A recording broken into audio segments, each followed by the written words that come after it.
works like a Chevy truck. Nothing works like a Chevy truck. Tough on the job, easy on the buck. Nothing works like a Chevy truck.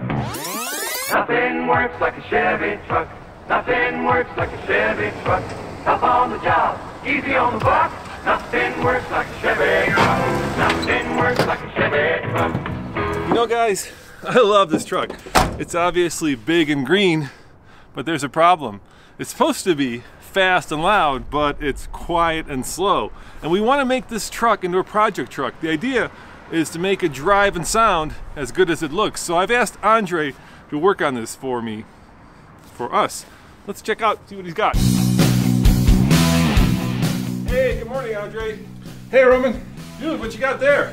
Dude, I found this cool truck, 1976 K10. You mean like ours? Well, it's kind of like ours, but it's completely built. Check this out. It's got 42-inch tires. It's got heavy-duty axles. It's a short bed. It's a flat bed. This has so much money built into it. You mean it's like K10 could be if we did it right? It could be like this. And this guy emailed me. His name is Adam. Yeah. And he wants us to see the truck. Why? Why does he want us to? Well, he's actually selling it. Oh, so he wants us to help him sell it, basically. Well, maybe, but this could be our K10. All right. Yeah, man, I think we should check it out. Well, I'm way ahead of you. I already set up an appointment. Yeah? We're meeting him at Red Rocks. All right, cool. Let's go. All right. Let's go check this thing out. That's a really interesting truck. All right. Come on, dude. Let's go. Okay. Nothing works like a Chevy truck. Nothing works like a Chevy truck. Tough on the job, easy on the buck. Nothing works like a Chevy truck. How much does Adam want for his K10? Well, he's got a 1976 Yeah. fully built truck. Yeah. He wants $18,000. Wow. 18. Oh, that is a lot, considering we paid $5K for this truck. Yes. So I really want to ask him about everything he's done to his truck. But of course, he invested far more than $18,000 in his. Yeah, you can get upside down pretty quickly. You know, they made a lot of these. The run on this truck was from 1973 to 87, and then from 87 to 91, they kept making Suburbans and the SUV versions. Hey, can't you go to four-wheel drive from inside? Not in this truck! Then get yourself into a Chevy S10 Blazer 4x4 and shift from two-wheel drive to four-wheel high at any speed. No Ford can do that. I don't have to get out to lock the hubs, Chevy's InstaTrack four-wheel drive system lets you do it all from inside. so I can stay dry. Chevy, count me in. Nothing works like a Chevy truck. Yeah, well, I was talking to one of the GM guys, and he said that if we wanted to, we might be able to get a crate engine from them.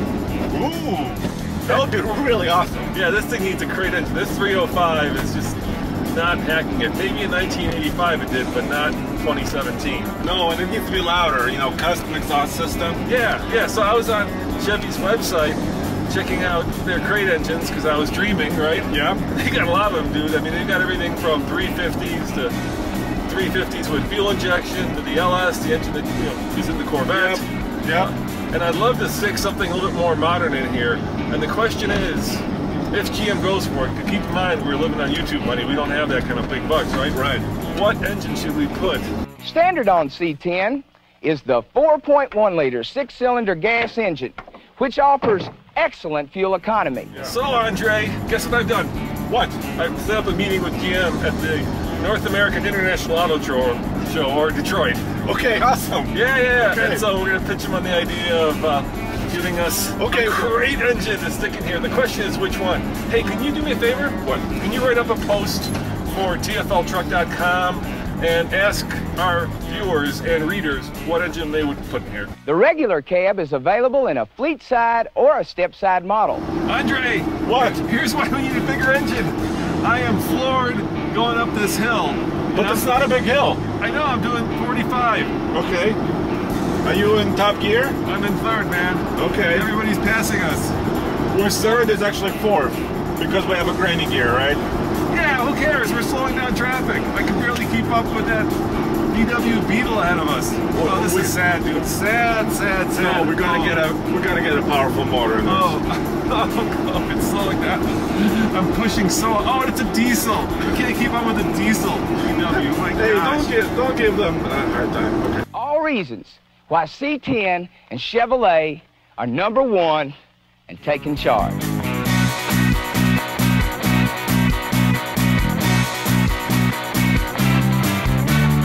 Hey, Andre, you know what I've always wondered? Just how off is our speedometer? Because these big Mickey Thompson tires, 35-inch tires, of course, change how fast we're going in real life. Now, Yeah. the truck says 55. Okay. What do you got there? I've got between 60 and 61. So your app says that we're going 60 and 61? Between 60 and 61. So, Yeah. so we're 5 miles an hour slow Okay. based on what the app says. Because the truck right now, let me show you. The truck right now says we're doing exactly 55. Is that 55? Yeah. Well, I'm at 60 here. So bring on the load, bring on the road. Bring on the road. You got the goods. You got the goods. Get up and go. Bring on the mud. Bring on the mud. Bring on the mud. Bring home the bacon in a Chevy truck.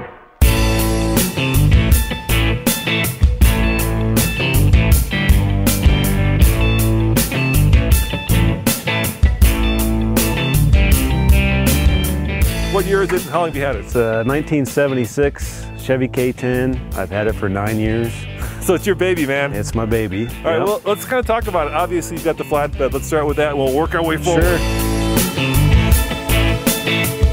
So I built the flatbed a few years ago.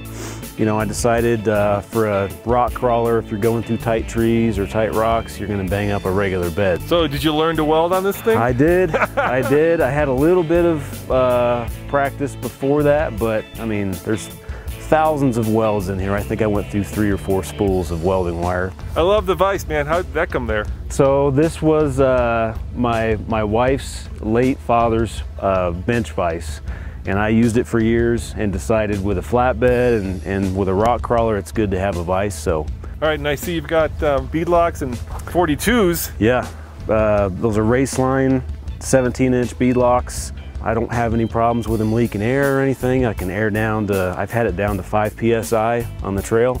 And how about the axles? They're pretty beefy. Yeah, they're 1 tons. So it's 14 bolt, full floater in the rear, 456 gears, Detroit locker. That's a military crated Dana 60 up front. So it's a new old stock that they had in an old closed out military base. I found that in Nebraska.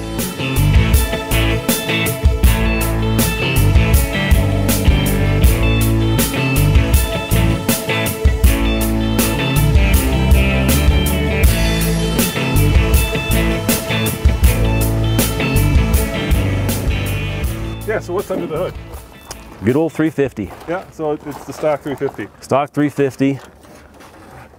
I've just done basic maintenance stuff to it.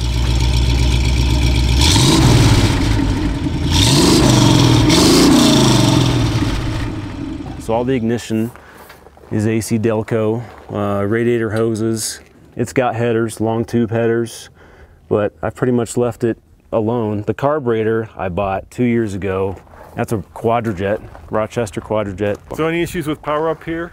Up here, yeah. I mean, that's a big set of wheels you got there. and Yeah, tires. you'd be surprised how well they actually move. The only time I really lack for power is going up a grade on the highway. Okay. So I-70, I'm in the slow lane.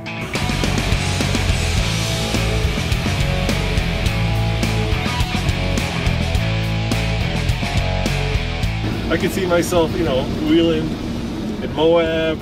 Yeah. I love the fact that you've got such a short bed back there, right? The flatbed. It's a really ideal solution if you want to go wheeling.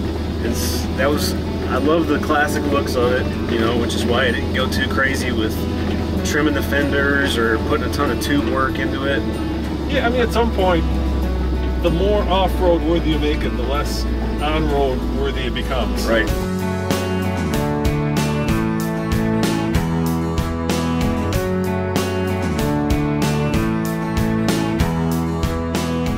Let's open it up and tell me what you've done on the inside of it.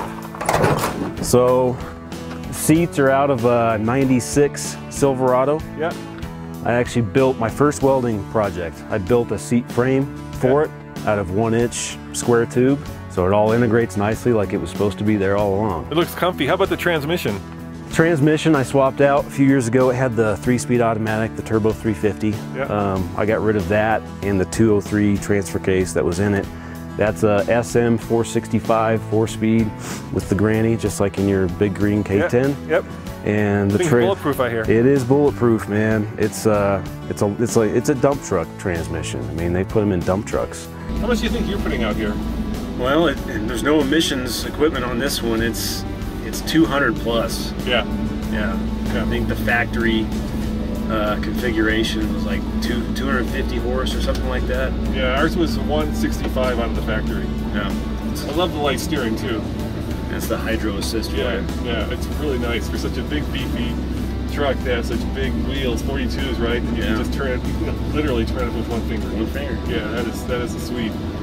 So guys, if you're interested in buying this truck, what we'll do is we'll put a link down in the description of the video to your Craigslist ad, and the people can just get a hold of you. Sure. Yeah. Yep, absolutely.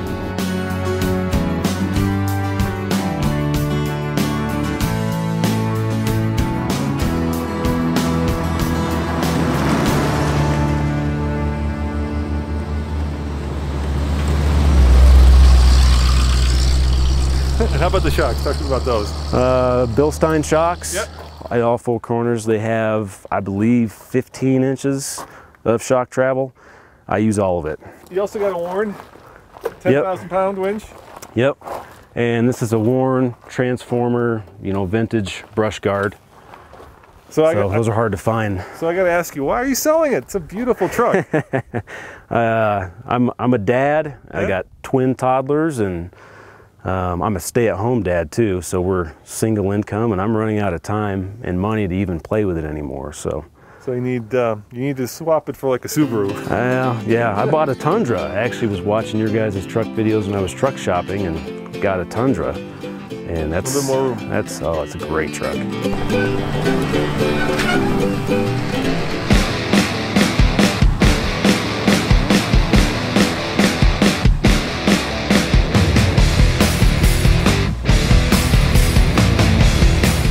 Andre, yo, you're supposed to go on top of the dirt pile, not into the dirt pile. I mean, this is how you do it, right? You look like you just ran into a pile of dirt, dude.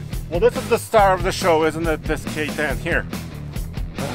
Yeah, you know, I saw you try to get up there, and I can see the difference between the two trucks, and I think there's one thing that we need that will solve this.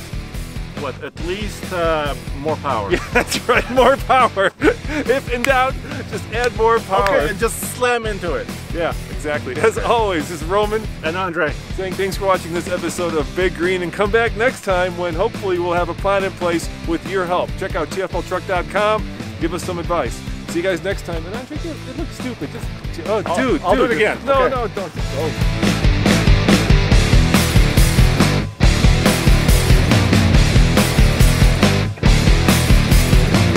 Feel a crap in there. Yeah. You feel it. So whenever you put on power, right, that's when the back locks. Yep. Well, yeah. So right now it's locked up. Right. So you gotta go slowly around this turn. You hear that? You Yeah. feel that? Yeah. That's it. Locking and unlocking. Okay. And the manual transmission plays a part of that too, because you know, it's gear on gear in a manual. There's no fluid coupling like with an automatic. Did you lose one of the tanks?